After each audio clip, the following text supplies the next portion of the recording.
আসসালামু আলাইকুম বন্ধুরা, কেমন আছেন আপনারা সবাই?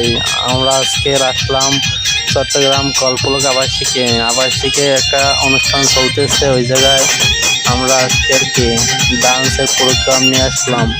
তো দেখতেছেন আমাদের বন্ধুরা মানে কি আনন্দেতে কীরকম মজা করতেছে। যাই হোক, ভালো থাকবেন, চ্যানেলটা সাবস্ক্রাইব করবেন। আল্লাহ হাফেজ।